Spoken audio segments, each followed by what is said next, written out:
KBR news కి స్వాగతం. వనరులు ఉన్నాయి. ఈ భూ సంబంధమైనటువంటి వనరులను సద్వినియోగం చేసినట్లయితే నిరుద్యోగ నిర్మూలన అనేది పూర్తిగా జరిగేటువంటి అవకాశం ఉంది. ఇక్కడ ఫ్యాక్టరీలు పెట్టడానికి కానీ పరిశ్రమలు పెట్టడానికి కానీ అవకాశము అనుకూలమైనటువంటి ప్రదేశాలుగా ఉన్నప్పటికీ వాటిని పూర్తిగా విస్మరించినటువంటి దాఖలాలే ఈ నియోజకవర్గంలో కనిపిస్తూ ఉన్నాయి. ఈ నియోజకవర్గంలో పెట్టడానికి అవకాశం ఉన్నప్పటికీ కూడా వాటిని పూర్తిగా విస్మరించడం వల్ల ప్రైవేటు వ్యక్తులు ఎక్కడో ఉండేటువంటి వ్యక్తులకు ఈ నియోజకవర్గంలో స్థానం కల్పించి పరిశ్రమలు పెట్టడానికి అవకాశం కల్పించింది కూడా గత ప్రజాప్రతినిధులైన విషయం ఈ నియోజకవర్గ ప్రజలు గుర్తించారు. ఈ నియోజకవర్గంలో ఈ రోజు వరకు ఉన్నటువంటి 3 ఫ్యాక్టరీలను పరిగణలో తీసుకున్నట్లయితే ప్రభుత్వం తాలూకా ఉత్తర్వులను అమలు జరపకుండా వాటిని అమలు చేసేటువంటి బాధ్యతను తీసుకోకుండా ప్రజాప్రతినిధులు పూర్తిగా విస్మరించారు.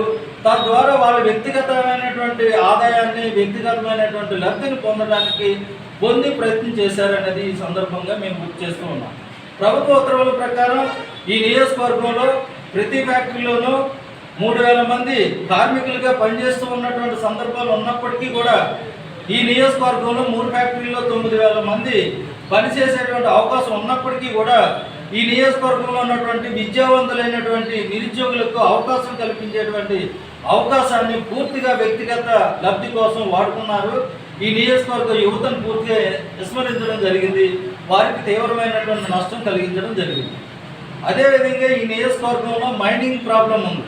ఈ మైనింగ్ ఎక్కడో ఉన్న వాళ్ళు తవ్వుకొని పోవడానికి ప్రజాప్రతినిధులు భాగస్వామ్యం అయ్యి ప్రజాప్రతినిధులు వాటి తవ్వుకునేటువంటి అవకాశం కల్పించారు.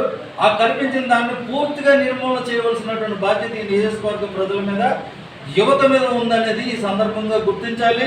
ఈ నియోజకవర్గంలో ఉన్నటువంటి మైనింగ్ అన్నీ కూడా వ్యక్తిగతంగా యువతకి ప్రాధాన్యత కల్పిస్తూ స్థానిక యువతకే తప్ప ఇతరులకు మైనింగ్ లీజులు ఇచ్చేటువంటి అవకాశం లేకుండా సత్వరమైనటువంటి చర్యలు తీసుకోవడానికి మేము ప్రయత్నం చేస్తున్నాము. ఆ ప్రయత్నంలో భాగంగా ఎవరైనా ప్రతినిధులు కానీ ప్రభుత్వం కానీ ఉల్లంఘన చేసినట్లయితే ఖచ్చితంగా వారి మీద చర్యలు తీసుకోవడానికి క్రిమినల్ చర్యలు తీసుకోవడానికి కూడా ఈ కూటమి సిద్ధంగా ఉందని ఈ సందర్భంగా మేము తెలియపరుస్తూ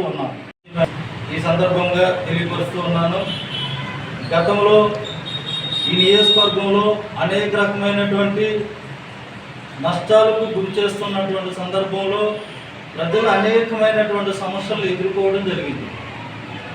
వ్యక్తిగతమైనటువంటి పరిస్థితులకు ఆస్తులు కోల్పోవడంలోనూ, ఈ నియోజకవర్గంలో ఉన్నటువంటి వనరులు కొల్లగొట్టడంలోనూ, ఈ నియోజకవర్గంలో ఉన్నటువంటి ఆస్తులను లూటీ చేయడంలోనూ ప్రజాప్రతినిధులు కీలకమైనటువంటి పాత్ర వహించడం వల్ల ఈ నియోజకవర్గం అభివృద్ధి చెందలేదు అనేది ఈ నియోజకవర్గంలో ఉన్నటువంటి ప్రజలకందరికీ కూడా తెలిసినటువంటి విషయమని నేను భావిస్తూ ఉన్నాను. ఈ నియోజకవర్గం 1955 నుండి ఈనాటి వరకు చూసుకున్నట్లయితే ఈ నియోజకవర్గంలో అపారమైనటువంటి నిధులు, మానవ వనరులు ఉన్నాయి, భూఖనిజమైనటువంటి వనరులు ఉన్నాయి, నీటి వనరులు ఉన్నాయి.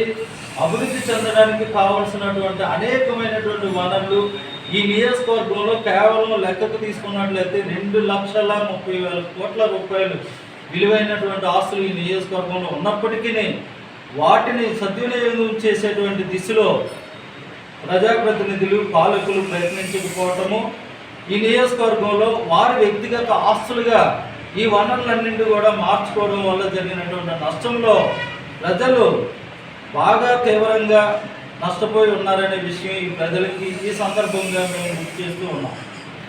ఈ నియోజకవర్గాన్ని గతం నుండి ఈనాటి వరకు చూసుకున్నట్లయితే బాధితులుగా మారారు, బాధితులయ్యారనే విషయాన్ని ఈ నియోజకవర్గంలో ఉన్నటువంటి యువత గుర్తించడం జరిగింది, ప్రజలు గుర్తించడం జరిగింది. ఆ ప్రజలు గుర్తించినటువంటి యువత ప్రజల తరపున ఈ నియోజకవర్గ సంక్షేమ అభివృద్ధిని ముందుకు తీసుకెళ్ళడానికి కావలసినటువంటి శక్తి యుక్తులను కొంతమంది ఈ నియోజకవర్గం మీద ఉండేటువంటి సమస్యలను నిర్మూలన చేయడానికి ఒక సంఘంగా, ఒక కూటమిగా ఏర్పాటు కావాలనే నిర్ణయంతో ఈరోజు ఇక్కడ సమావేశం నిర్వహించడం జరిగింది. ఈ సమావేశంలో పాల్గొన్నటువంటి సభ్యులు, ఈ సమావేశంలో ఉన్నటువంటి మెంబర్లు అందరూ కూడా వారికి నన్ను ఈ కూటమికి అంటే ప్రత్తిపాడు నియోజకవర్గ బహుజనుల కూటమిగా పేరు నామకరణం కూడా చేయడం జరిగింది. ఈ నామకరణంలో ఈ నియోజకవర్గ బహుజనుల కూటమికి నన్ను నియోజకవర్గ ప్రెసిడెంట్గా ఎన్నుకున్నందుకు ఈ సమావేశంలో పాల్గొన్న సభ్యులకి అందరికీ కూడా మనసా వాచ మనస్ఫూర్తిగా వారికి ధన్యవాదాలు తెలుపుతూ నమస్కరిస్తున్నాను. నమస్తే, నా పేరు గోపా శివకుమార్ గారు.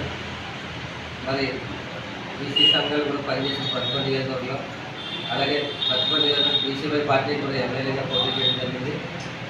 మరి ఈరోజు గత 10 రోజుల కిందట కూడా మేము ఇండిపెండెంట్గా చేసిన ఎమ్మెల్యేలు కానీ పార్టీ తరఫున చేసిన ఎమ్మెల్యేలు కానీ సార్ కూర్చొని మాట్లాడుకోవడం జరగడం జరుగుతుందని చెప్పేసి ఒకసారి మాట్లాడుకోవడం జరిగింది. అయితే ఏ విధంగా మేము ముందుకు వచ్చామంటే ఈరోజు ప్రతిభా నియోజకవర్గంలో జరుగుతున్న అన్యాయాలపై కానీ, అలాగే బలహీన వర్గాల మీద కానీ జరుగుతున్న ఈ పోరాటం కోసం ముందుకు రావడం జరిగింది. ఈ కుటుంబానికి ఏదైతే అన్యాయం జరుగుతుందో ఈ ప్రతిభా నియోజకవర్గంలో ఎలాగైతే ముందుకు తీసుకొని రావాలని ఆలోచనతో మేము ముందుకు రావడం జరిగింది. కాబట్టి ఈరోజు మేము ఇక్కడ బహుజన ప్రతిభా నియోజకవర్గం బహుజన కమిటీ కూటమి ఏర్పాటు చేయడం జరిగింది. ఈ కూటమి తరఫు నుంచి ప్రతి గ్రామంలో బహుజన వర్గాలను చూసుకొని కలుపుకొని ఏ కష్టం వచ్చినా ఏ సమస్య వచ్చినా కూడా అన్ని వర్గాలు కలుపుకొని మేము ముందుకెళ్తామని, దేనికైనా సిద్ధపడతామని చెప్పేసి ఈరోజు మీకు తెలియజేస్తున్నాం.